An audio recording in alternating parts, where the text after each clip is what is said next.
त थी वई बागारो अॼु त थी वई बागारो अॼु त थी वई बागारो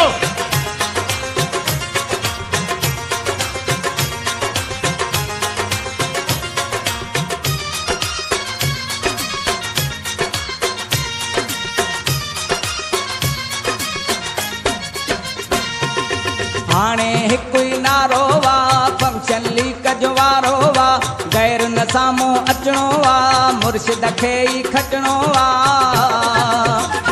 मुंहिंजो मुर्शिद सदर दीन साईं ईंदो ईंदो सो बखणी हू सदाईं हाणे हिकु ई नारो वा फंक्शन लीक जो वारो वा गैर न साम्हूं अचणो वा मुर्शिद खे ई खटणो वा मुंहिंजो मुर्शिद सदर दीन साईं ईंदो ईंदो सो बखणी हू सदाईं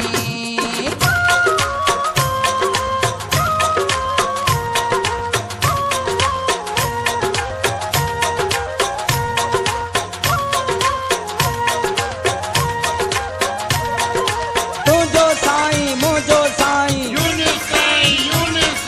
तुंहिंजो साईं मुंहिंजो साईं यूनिस साईं तुंहिंजो साईं मुंहिंजो साईं यूनिस साईं जंहिंजो घड़ो वञी खड़काई कोन पले कुझु को पाए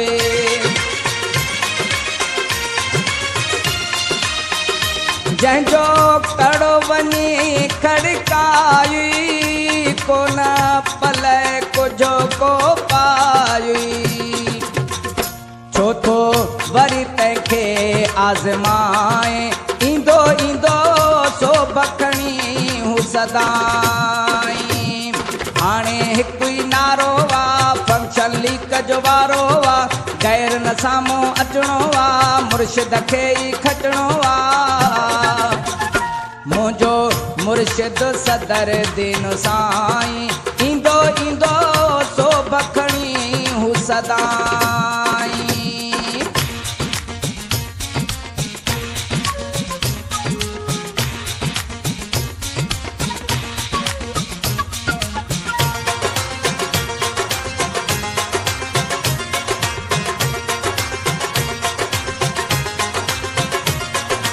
अॼु त थी वई बागारो अॼु त थी वई बागारो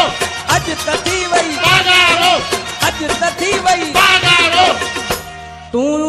राही थी वञो इन राह जो साईं सदर दीन शाह जो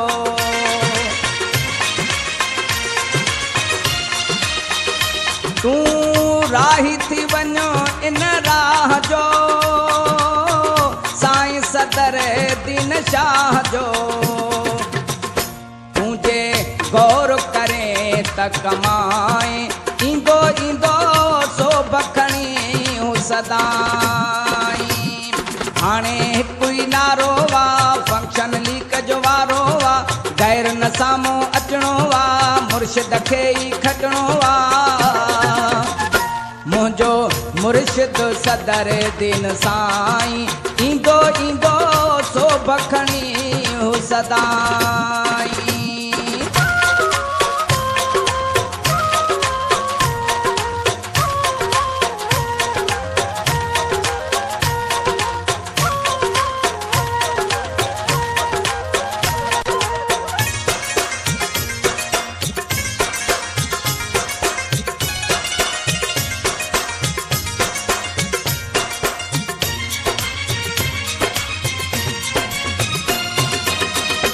तोखे नेक मशोरो थो ॾियां अब्द रहीम अॻे जियां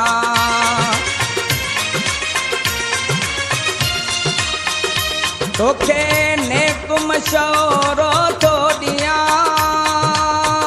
अब्द रहीम अॻे जियां वेही वोट मता तू विञाए ईंदो ईंदो सो बखणी हू सदाईं हाणे हिकु ई नारो वा फंक्शन लीक जो वारो वा गैर न साम्हूं अचणो वा